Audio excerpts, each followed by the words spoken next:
Franck Ferrand raconte sur Radio Classique.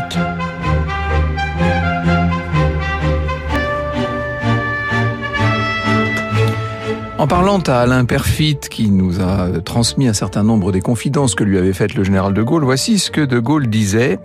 Tardieu avait tout compris, mais il était bien le seul. Voilà ce qui s'appelle un hommage, et on peut dire que les deux hommes, de Gaulle et Tardieu, d'ailleurs, ont en commun cette lucidité, cette espèce de clairvoyance dont on doit pouvoir dire qu'ils en font des prophètes en politique. Un peu isolés, comme tous les prophètes. Dès le lycée, dans les années 1890, André Tardieu manifeste une intelligence dont on doit pouvoir dire qu'elle est phénoménale. Son père était avocat. Il a grandi dans les livres, dans un bel hôtel particulier du 8e arrondissement, entouré d'amour. Son professeur de lettres à Condorcet note « Imagination facile, brillante, esprit juste, souple et précis ». À 18 ans, André a déjà une licence de lettres, il est reçu major à Normal Sup, puis au grand concours des affaires étrangères et débute sa carrière au cabinet de Waldeck-Rousseau. Waldeck-Rousseau, président du conseil de l'époque, était un ami de son père.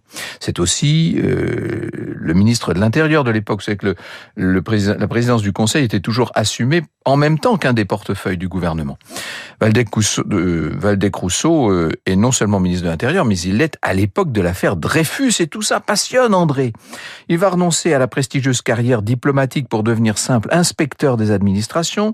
Il se spécialise dans la visite des hôpitaux psychiatriques, des orphelinats et des prisons. Vous voyez que ça n'est pas choisir la voie de la facilité. À la Petite Roquette, les cellules ne sont pas chauffées. Il y règne en hiver un froid glacial. Les carreaux manquent à nombre de fenêtres, écrit-il dans ses rapports. Il a l'intention d'être aux côtés de ceux qui souffrent, de ceux qu'il appelle les relégués de la République.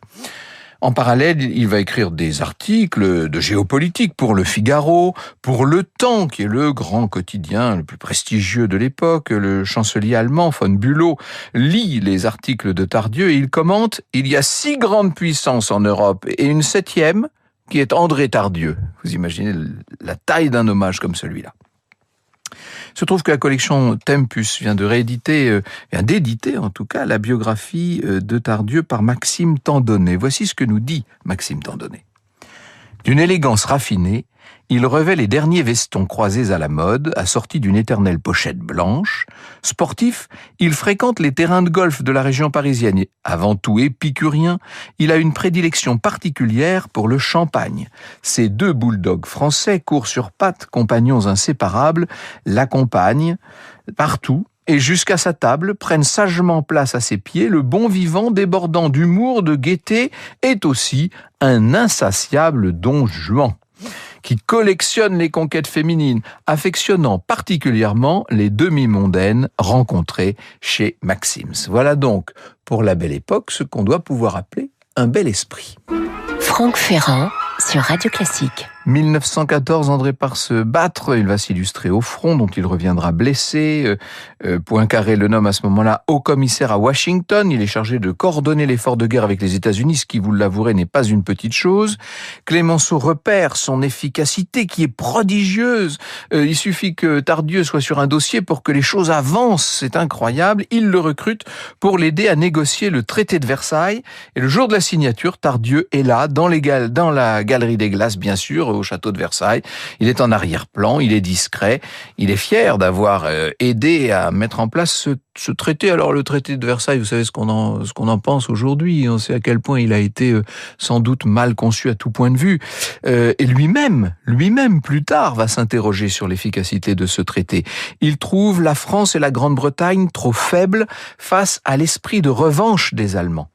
Le 23 novembre 1923, à la Chambre des députés, voici ce qu'il déclare. « Je ne suis pas alarmiste, mais je veux qu'on regarde les choses en face. Si l'Allemagne, après avoir armé librement pendant 14 mois, continue pendant les mois suivants, cela voudra dire qu'à une échéance indéterminée que je ne peux pas fixer, mais qui est certaine, nous aurons la guerre. » C'est ce qui s'appelle de la clairvoyance. On est en 1923, je me permets de vous rappeler. 3 ans plus tard, il est triomphalement réélu député à Belfort au terme d'une campagne fulgurante. Il incarne l'énergie, Tardieu, il incarne la rupture et aussitôt il devient ministre dans le gouvernement Poincaré, d'abord aux travaux publics, puis à l'intérieur. C'est un meneur d'hommes, il est toujours sur le terrain, en déplacement, mais avec beaucoup de chaleur, il est empathique. C'est un homme volontaire, vous l'aurez compris, on est en pleine période de l'explosion de l'automobile et il fait construire des milliers, je dis bien, des milliers de kilomètres de routes. C'est lui qui va d'ailleurs lancer l'étude de la toute première autoroute en France. Dès le début de sa carrière, Tardieu fait l'éloge d'une fonction publique qui, à ses yeux, a été trop décriée. Je le cite. Ils étaient les défenseurs nés de l'intérêt public. L'équité exige qu'on rende hommage à certains grands commis de la République dont la carrière ne fut point faite d'intrigue et dont la compétence a souvent sauvé le pays des incompétences politiques.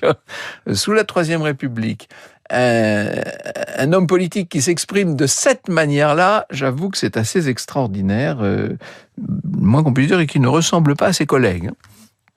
Au ministère de l'Intérieur, la priorité à l'époque est déjà la lutte contre les communistes. Il faut se remettre dans le contexte. On est en 29. Staline a pris le contrôle, bien sûr, de l'Union soviétique à travers le Comintern. Il pousse tous les communistes des autres pays, notamment en Europe, bien sûr, à provoquer des révolutions.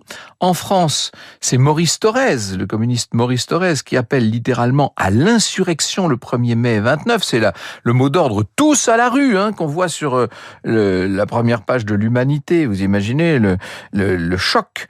Tardieu et le préfet Chiappe vont employer la méthode forte contre ces insurgés. Ils interdisent carrément la manifestation. Ils font arrêter dès le matin du 1er mai plus de 2000 manifestants. Et le Petit Parisien va relater le lendemain « Le 1er mai fut d'un calme absolu ». Cette fermeté provoque évidemment l'admiration de la droite, mais l'indignation de la gauche. Ça y est, Tardieu finit par se faire des ennemis. Comme c'est enlevé, comme c'est brillant, ça ressemble à Tardieu, ce deuxième mouvement du concerto pour piano de Reynaldo Hahn. C'est le pianiste coréen William Yoon qui nous ravissait les oreilles, accompagné par l'orchestre symphonique de la radio de Berlin, sous la direction de Valentin Ouryoupine. Vous écoutez Radio Classique. Arrive le crack de Wall Street, 24 octobre 29, vous vous rappelez, les actions américaines qui chutent d'un tiers. Le président Doumergue invite Tardieu à former un gouvernement. Je n'ai jamais eu la passion du pouvoir, je suis en octobre 29 président du Conseil sans l'avoir désiré et en regrettant de le devenir, dira-t-il. Bon, il accepte quand même la responsabilité. La France n'est pas encore touchée par la crise. Vous savez que ça va se faire avec du retard en France. L'économie est en grande partie agricole et donc elle est protégée. En tout cas, c'est ce que pense la classe politique. Pure illusion selon Tardieu, qui voit bien que l'Angleterre, l'Allemagne, l'Autriche déjà sont frappés de plein fouet et que ça va bientôt être le tour de la France, forcément. Et pour faire face, Tardieu pense qu'il faut rompre avec la sagesse monétaire de Poincaré. Il faut maintenant investir, il faut soutenir la demande, faire une politique keynésienne, mais à la française. On est 3 ans avant le New Deal américain, où alors on va avoir le keynésianisme le plus effréné. Nouveau signe de clairvoyance quand même, de Tardieu après la juste lecture de la politique allemande. Il impose au gouvernement une activité effrénée, il puise 8 milliards dans les excédents accumulés par Poincaré pour lancer de grands travaux, par exemple les fortifications de la ligne Maginot à la frontière. Surtout, il va compter industrialiser le pays, outiller les usines et les exploitations agricoles aussi, qui à l'époque étaient très sous-équipées. Une politique d'équipement national, ainsi la qualifie-t-il. Tardieu poursuit aussi la politique sociale engagée par ses prédécesseurs. C'est le fonctionnement de la Troisième République. Vous savez que les gouvernements passent, mais les réformes sont maintenues, suivies. Et Tardieu, ça fait une grande différence avec notre époque, Tardieu implore les députés « Je me présente devant vous avec vos enfants dans les bras.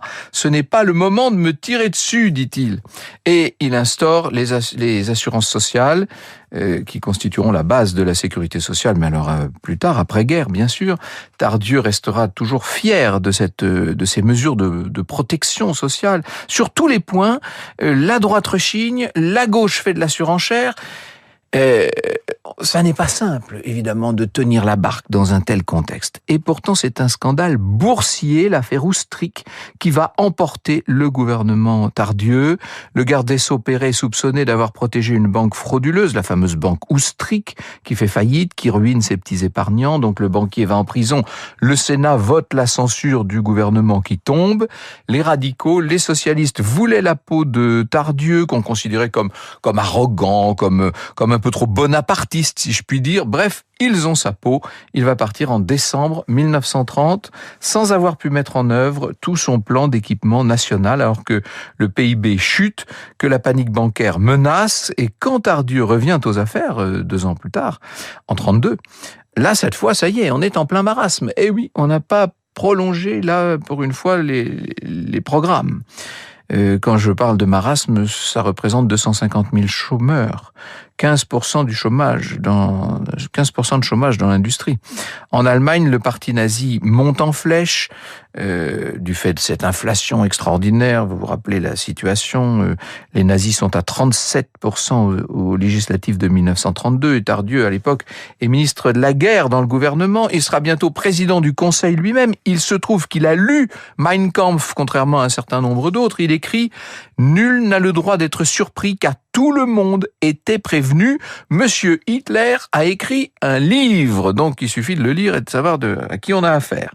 Et pour contrer le péril nazi, Tardieu va élaborer tout un plan qu'il présente à la SDN, à Genève, à la Société des Nations, pour interdire les armes les plus offensives, bombardiers, chars, canons lourds, pour établir une force d'interposition internationale. C'était un peu vous imaginez, les bérets bleus de l'époque, pour imposer l'arbitrage contraignant de la SDN, des propositions concrètes qui visent surtout à désarmer l'Allemagne, car tout ça est dirigé contre cette nouvelle Allemagne nazie. Sauf qu'en France, on n'écoute pas Tardieu.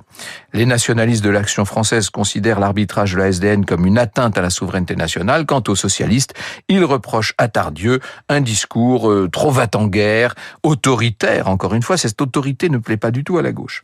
Et pourtant, Tardieu va démontrer que ce n'est pas le cas quand le président Paul Doumer est assassiné par un russe nationaliste, par Gourgoulov.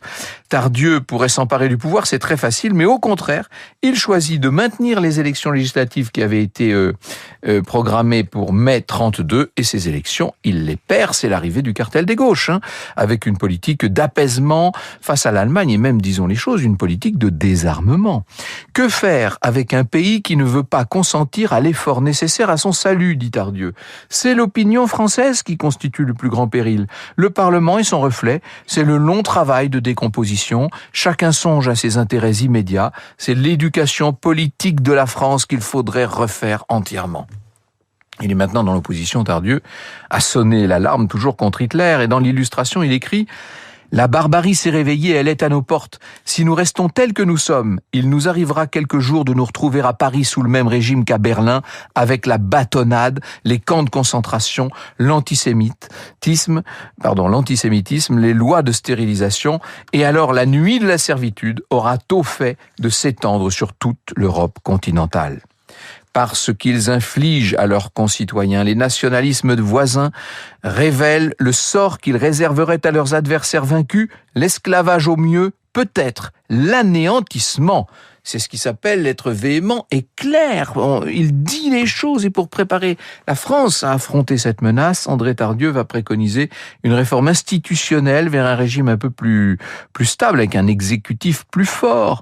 Le président, dit-il, devrait pouvoir dissoudre la Chambre pour dissuader les députés de voter la censure tous les 4 matins. Il propose aussi que tout amendement parlementaire soit nécessairement financé. Ça, c'est pour éviter les déficits qu'il voit venir. Le 6 février 34, d'abord il y a eu l'affaire Stavisky, vous savez, puis ce 6 février 34 avec les ligues qui manifestent partout et menacent de marcher sur la Chambre, la République tremble. Doumergue va former un gouvernement d'union nationale et il appelle Tardieu auprès de lui. Il lui demande de faire voter par le Congrès la réforme constitutionnelle qu'il avait l'intention de mettre en œuvre, justement pour renforcer le régime, disons. Sauf que là, la gauche n'est pas du tout d'accord, une fois de plus. Vent debout, les députés auront cessé d'être libres, dit Léon Blum. Blum. On veut détruire l'essence du régime parlementaire. Et le journal Le Populaire parle même d'une fascisation des institutions. Bref, les radicaux vont suivre Blum, le gouvernement tombe, c'en est fini de la réforme. Et pour Tardieu, qui pensait qu'il avait peut-être trouvé la solution, eh bien c'est désespérant, il est consterné, que voulez-vous. Tardieu est amer en 1935, découragé et même malade. Sur les 20 ans que j'ai consacrés à la vie parlementaire, j'en ai perdu au moins les 3/4, dira-t-il. Il se retire sur la Côte d'Azur, dans un hôtel isolé des hauteurs de Menton. Il y fait construire une villa absolument somptueuse et contemple le miroitement de la Méditerranée. On le voit respirer les parfums de son grand jardin avec sa compagne à ses côtés quand même. Il a du mal à se résoudre au silence, il est tenaillé par le sens de la responsabilité. Alors il va reprendre la plume et il va écrire dans Gringoire. Évidemment, ça n'est pas, le moins qu'on puisse dire, c'est que ça n'est pas un magazine neutre. Peu à peu, la rédaction dérive vers une forme de radicalisme de droite, avec même des accents antisémites. Et Tardieu combat la ligne de ce journal, il la combat de l'intérieur, il espère guider les lecteurs au lieu de les suivre. Mais tout ça, quand on est dans l'affaire, on le comprend. Quand on voit les choses de l'extérieur, évidemment, c'est toujours plus simple. Tardieu rêve de rendre un supplément d'âme à la France, c'est-à-dire un supplément d'humanisme, par l'enseignement beaucoup plus large de l'histoire, de la littérature, de la philosophie, des sciences. Il dit que c'est la culture qui sauvera la France. Si ça, c'est pas de la clairvoyance, pardon. Il veut aussi refonder la démocratie, notamment en élargissant le suffrage aux femmes, puisqu'il faut pas oublier qu'à l'époque, elles ont toujours pas le droit de vote. Il voudrait enfin permettre le référendum populaire. Le titre de son livre, d'ailleurs, illustre toutes ses ambitions. Ça s'appelle « La révolution à refaire ». Franck Ferrand sur Radio Classique. 1938, c'est l'Anschluss, l'Allemagne envahit l'Autriche et Tardieu fulmine. Il y a chez nous des partis et des hommes qui, ne voulant pas la guerre, belle si lamentablement la paix, qu'ils nous conduisent comme des moutons à l'abattoir. Et il va y avoir en effet, en septembre 38, ces fameux accords de Munich qui livrent à Hitler la Tchécoslovaquie. C'est la paix, mais à quel prix, écrit Tardieu. L'Angleterre a été humiliée, plus encore la France qui abandonne une nation alliée. Le 4 mai 1939, Tardieu écrit une lettre ouverte à Hitler. Vous avez brassé une étrange mixture d'outrage, de cynisme, de vanité et d'hypocrisie. Si par votre faute la guerre éclatait, j'espère que l'on saurait, après l'avoir gagnée, vous imposer les conditions que justifient plus que jamais votre passion de dominer l'Europe. Je parlais de prophétisme politique. Avouez qu'il y a quelque chose de prophétique là-dedans. D'ailleurs, il dit même ceux qui inclineraient à nous sauver par un bolchevisme français, un hitlérisme français ou un fascisme français ne tarderaient pas à le regretter. Mais voilà que le 22 juillet 1939, André Tardieu est frappé par une attaque cérébrale. Il est voué à une forme d'immobilisme. D'ailleurs, il est muet. Il ne pourra qu'assister impuissant à l'invasion de la France, à l'institution du régime de Vichy. Il survivra assez longtemps pour connaître la libération quand même. Les gens m'écrivent « Qu'avez-vous fait lorsque vous étiez au pouvoir ?» Eh bien, j'ai fait ce que j'ai pu, écrira-t-il. Il s'est beaucoup battu, André Tardieu, sur le terrain politique et sur le terrain des idées. Voici une de ses idées. Le problème n'est pas de chercher de grands chefs. Le problème, c'est de rendre à quelques millions de Français un esprit public.